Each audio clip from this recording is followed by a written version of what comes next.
Okay, let's hear now from our race-winning team in the first race of the 2014 chase for the NASCAR Sprint Cup. And now advancing to the contender round of 12 is Brqd Keselowski. And he drives the number 2 Miller Lite Ford for Team Penske. He's joined by his crew chief, Paul Wolf, and his car owner, Roger Penske. This is Brad's 5th win in 2014. That ties his career best. His 15th win in his career. His 2nd win is Chicagoland Speedway. And Brad, congratulations. Put on an excellent race here today. Talk about how things finished up. You certainly had to overcome some adversity. And then that pass that you made, I think, on about lap 252 was one that I'm sure will make many highlights. So just talk about how things have played out for you today. And congratulations, by the way. Thank you. Thank you very much. Well, I guess you couldn't ask for a better way to start the chase, maybe other than starting up front. But just phenomenal with the way that things played out. I don't know if we were the fastest car. There were some runs where I thought we were really fast, and then some runs where I thought the 4 and the 42 were really fast. It was so hard to tell. You know, whoever had the cleanest there was really it was such an advantage. But you know, towards the middle part of the race, obviously we lost the track position. You know, that was something that we all thought was awful at the time, but I guess it worked out. And then from there, we just fought and just climbed and clawed and got up to I think it was 8th, Paul. I don't know where it was, and Paul made the call or decision to pit a little bit late, and it worked out perfectly. We were able to be on pit road right as the yellow came out, and that put us from 8th to 4th, I think. And we were able to take advantage with that on the restarts and get up to 3rd, and then you know, I just saw a hole and I went for it. You know, the 4 and the 42 were racing really hard and doing all the things they needed to do, and it just opened a hole. And you know, I didn't know if my car would stick or not, but I knew I would regret it if I didn't try it. So I tried it, and it did, and that got us to the lead. And even that was going to be close. And I think the 42 was still quite a bit faster as the long run went, and we got that yellow, and things kind of evened out, and we were able to take advantage from there. Paul Wolf, maybe just talk about you know, this race, how it unfolded.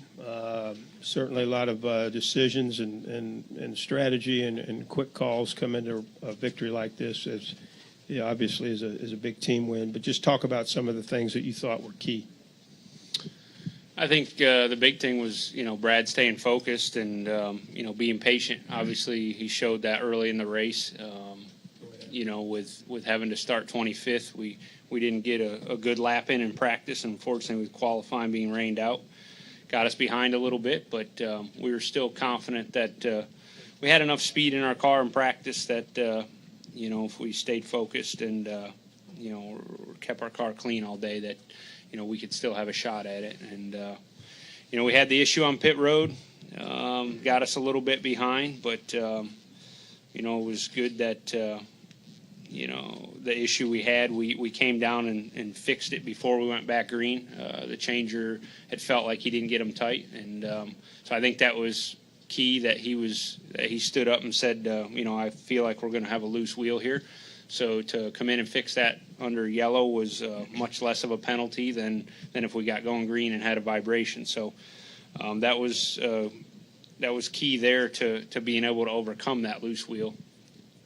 From there, you know, we had pretty good speed in our car all day. I think, like Brad had mentioned, there was times in the race where I felt like we were the best car, and then times where we were off a little bit. But overall, I knew, you know, if we got our adjustments right at the end, we still had a shot at it. And you know, the way the caution fell there at the end, we were fortunate to get a good break there that gained us a few more spots, like Brad said, and lined up, you know, within range of the leaders. And he did a great job on that restart. I'd seen our strength there all day.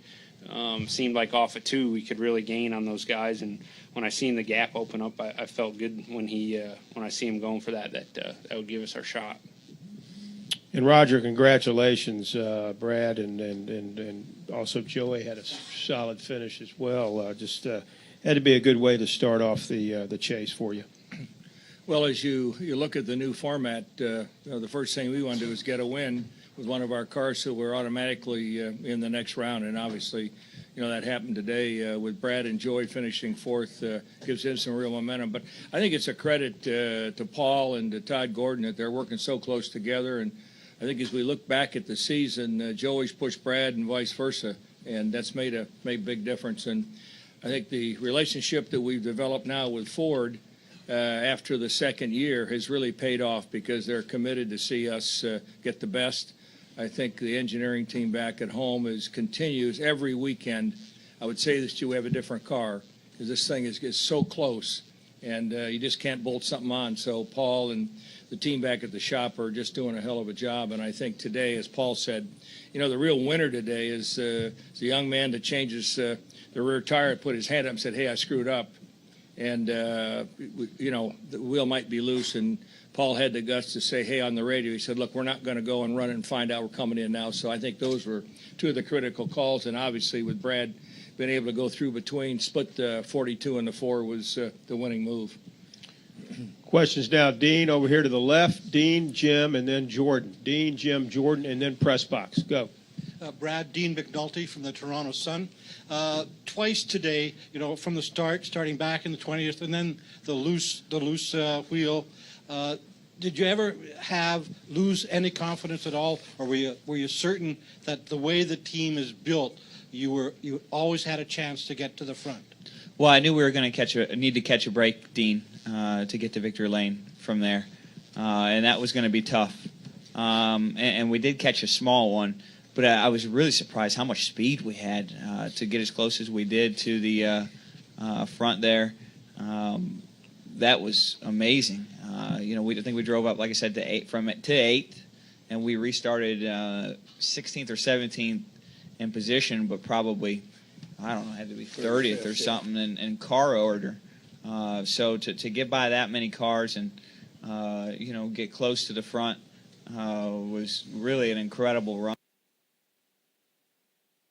And put us in position to capitalize when that yellow came out. And that was something that all came together. And, from there, I knew once we got to fourth with, I can't remember, was there 30 or 40 to go on those restarts. 40, yeah. It was going to be about executing the restarts. And we had an okay one the first time where we just really held serve. The outside groove was very, very difficult to get a good restart in with wheel spin. And then we had a great one there, the next, or the last one, I should say. I think there were 3 of them, or I can't remember, there were 2 or 3 of them. The last one, once we had gotten the lead. So we just put it all together, and that was very, very special. Let's go to Jim, Jordan, and then press box. Jim, Jordan, press box. Go ahead, Jim. Jim Utter, Charlotte Observer. Brad, earlier in the week in Raleigh, you had talked about your performance at Richmond and how much you thought that meant to you and your team coming into the chase. Now, after today, you overcome some adversity during the race. You get a win and lock yourself in to the second round. What does today's victory mean for you in terms of the actual chase? It means a lot, but, my boss would say don't read your own press clippings. And, I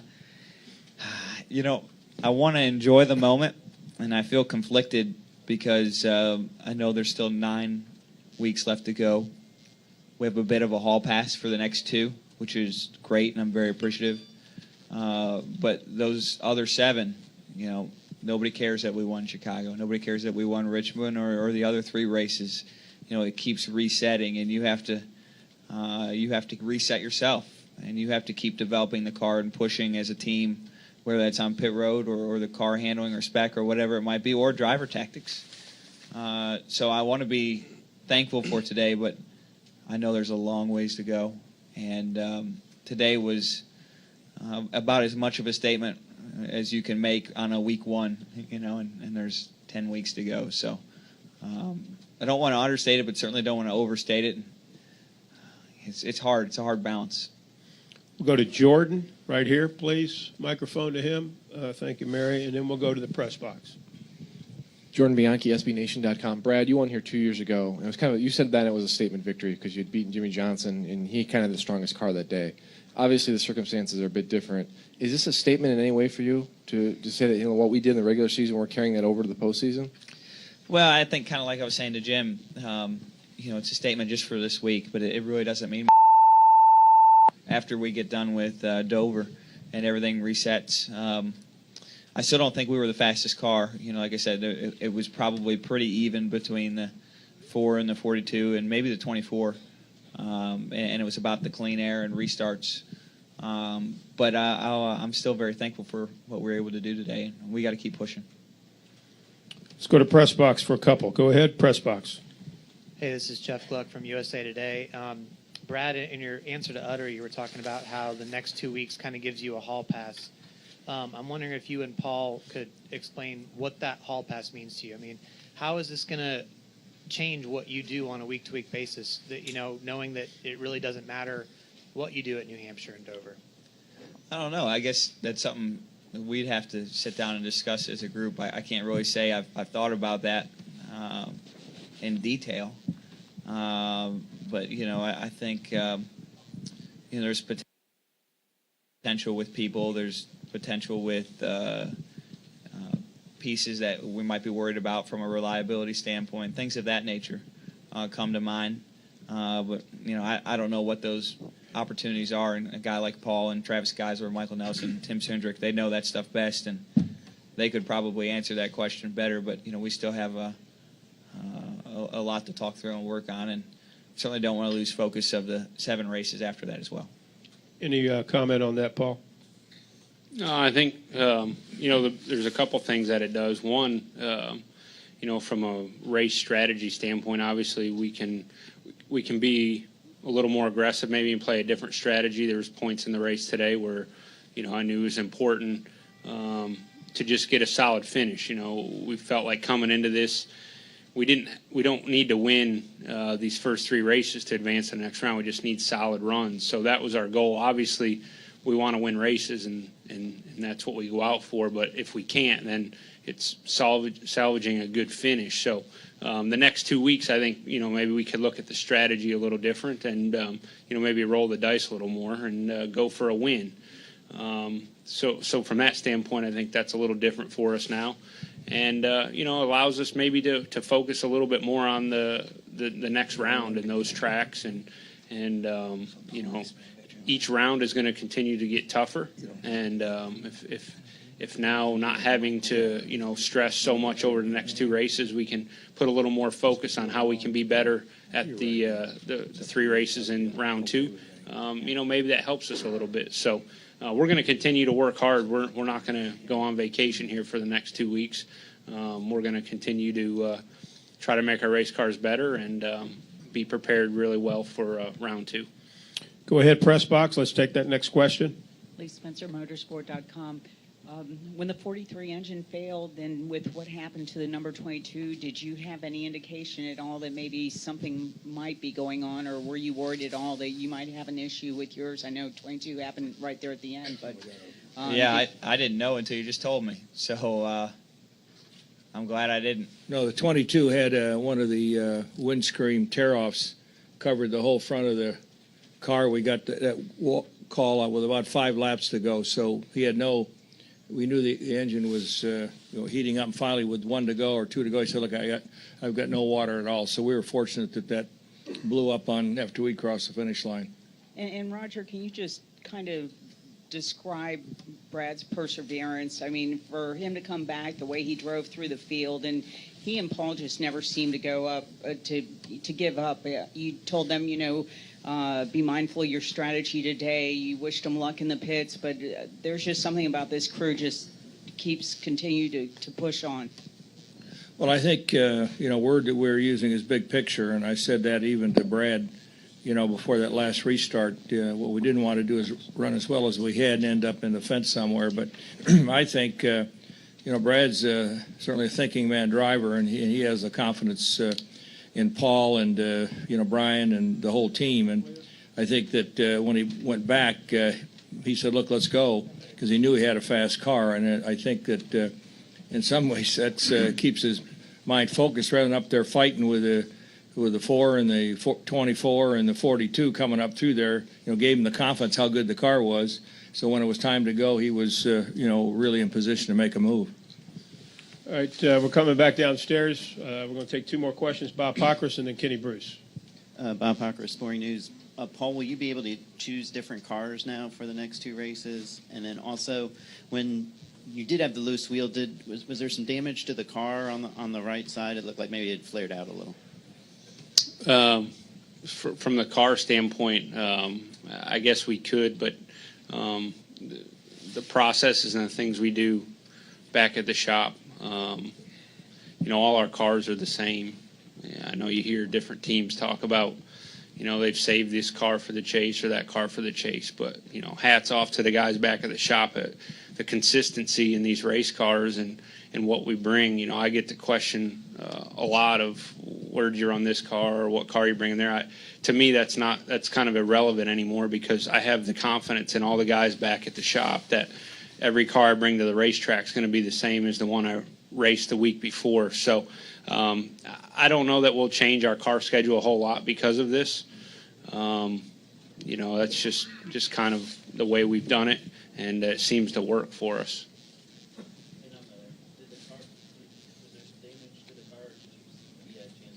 No, I haven't seen. There wasn't any damage from the wheel. Maybe something from going down on the apron and stuff on the restarts here. When you go down on the flat, a lot of times that'll cause a little bit of damage. That could have been what you're seeing there.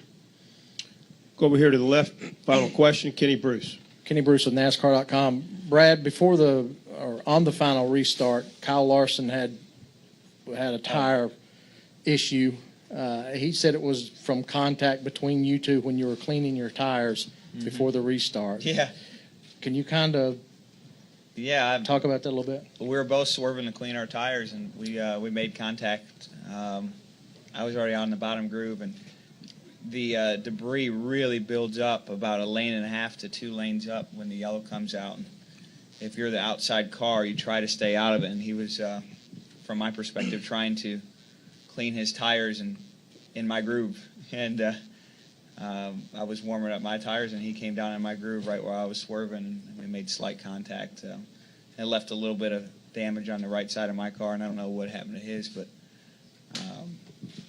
he had like 3 lanes outside of him he could have been in. I didn't have any more to go as far as down, and we made contact. It wasn't a huge deal, but certainly was an eye opener when it happened. Well, Brad, Roger, and Paul, congratulations on this victory, advancing to the contender round, and we'll see you next week at New Hampshire. Congratulations. Thank you, everybody. Thanks for your help.